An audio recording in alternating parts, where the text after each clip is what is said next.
نبی صلی اللہ علیہ وآلہ وسلم، لوگ تم سے پہاڑوں کے بارے میں دریافت کرتے ہیں، کہہ دو کہ میرا رب ان کو راکھ بنا کر بکھیر دے گا، پھر زمین کو ہموار میدان کر چھوڑے گا جس میں تم کوئی نشیب و فراز نہ دیکھو گے۔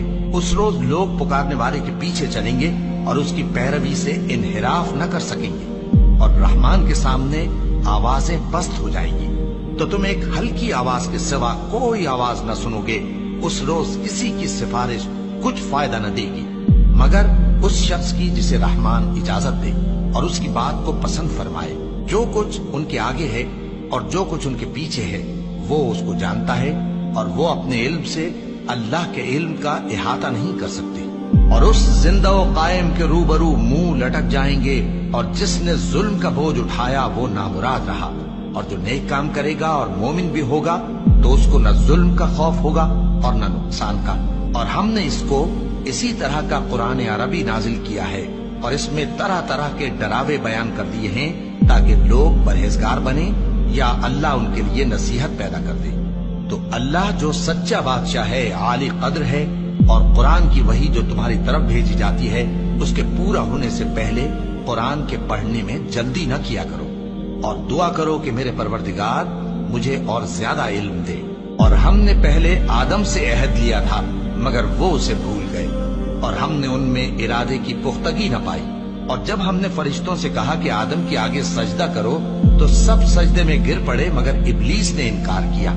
اس پر ہم نے فرمایا کہ آدم، یہ تمہارا اور تمہاری بیوی کا دشمن ہے، تو یہ کہیں تم دونوں کو بہشت سے نہ نکلوا دے، پھر تم تکلیف میں پڑ جاؤ۔ جہاں تم کو یہ آسائش ہے کہ نہ بھوکے رہو نہ ننگے، اور یہ کہ نہ پیاسے رہو اور نہ دھوپ کھاؤ۔ پھر شیطان نے ان کے دل میں وسوسہ ڈالا اور کہا کہ آدم، بھلا میں تم کو ایسا درخت بتاؤں جو ہمیشہ کی زندگی کا باعث ہو اور ایسی بادشاہت کہ کبھی زائل نہ ہو؟ سو دونوں نے اس درخت کا پھل کھا لیا تو ان پر ان کی شرمگاہیں ظاہر ہو گئیں، اور وہ اپنے اوپر بہشت کے پتے چپکانے لگے۔ اور آدم نے اپنے پروردگار کے حکم کے خلاف کیا تو وہ اپنے مقصد سے بے راہ ہو گئے۔ پھر ان کے پروردگار نے ان کو نوازا تو ان پر مہربانی سے توجہ فرمائی اور سیدھی راہ بتائی۔ فرمایا کہ تم دونوں یہاں سے نیچے اتر جاؤ، تم میں بعض کے دشمن ہوں گے، پھر اگر میری طرف سے تمہارے پاس ہدایت آئے تو جو شخص میری ہدایت کی پیروی کرے گا وہ نہ گمراہ ہوگا اور نہ تکلیف میں پڑے گا، اور جو میری نصیحت سے منہ پھیرے گا اس کی زندگی تنگ ہو جائے گی، اور قیامت کو ہم اسے اندھا کر کے اٹھائیں گے۔ وہ کہے گا کہ میرے پروردگار، تو نے مجھے اندھا کر کے کیوں اٹھایا؟ میں تو دیکھتا بھالتا تھا۔ اللہ فرمائے گا کہ ایسا ہی چاہیے تھا، تیرے پاس ہماری آیتیں آئیں تو تو نے ان کو بھلا دیا، اسی طرح آج ہم تجھ کو بھلا دیں گے۔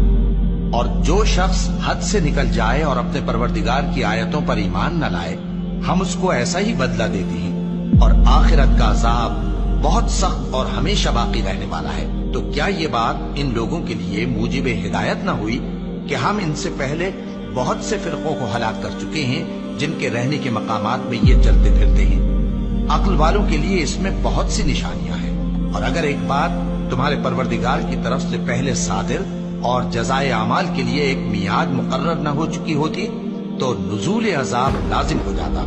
بس جو کچھ یہ بکواس کرتے ہیں اس پر صبر کرو، اور سورج کے نکلنے سے پہلے اور اس کے غروب ہونے سے پہلے اپنے پروردگار کی تسبیح و تحمید کیا کرو، اور رات کی کچھ گھڑیوں میں بھی اس کی تسبیح کیا کرو، اور دن کے مختلف اوقات یعنی دوپہر کے وقت بھی، تاکہ تم خوش ہو جاؤ۔ اور کئی طرح کے لوگوں کو جو ہم نے دنیا کی زندگی میں آرائش کی چیزوں سے نوازا ہے تاکہ ان کی آزمائش کریں، ان پر نگاہ نہ کرنا، اور تمہارے پروردگار کی عطا فرمائی ہوئی روزی بہت بہتر اور باقی رہنے والی ہے۔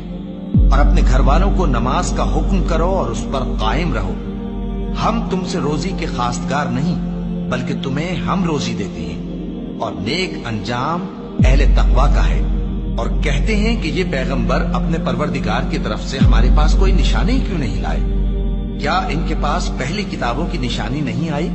اور اگر ہم ان کو پیغمبر کے بھیجنے سے بیشتر کسی عذاب سے ہلاک کر دیتے تو یہ کہتے کہ اے ہمارے پروردگار، تو نے ہماری طرف کوئی پیغمبر کیوں نہ بھیجا کہ ہم ذلیل اور رسوا ہونے سے پہلے تیرے احکام کی پیروی کرتے۔ کہہ دو کہ سب نتائج اعمال کے منتظر ہیں، سو تم بھی منتظر رہو، ان قریب تم کو معلوم ہو جائے گا کہ دین کے سیدھے رستے پر چلنے والے کون ہیں اور جنت کی طرف راہ پانے والے کون ہیں، ہم یا تم۔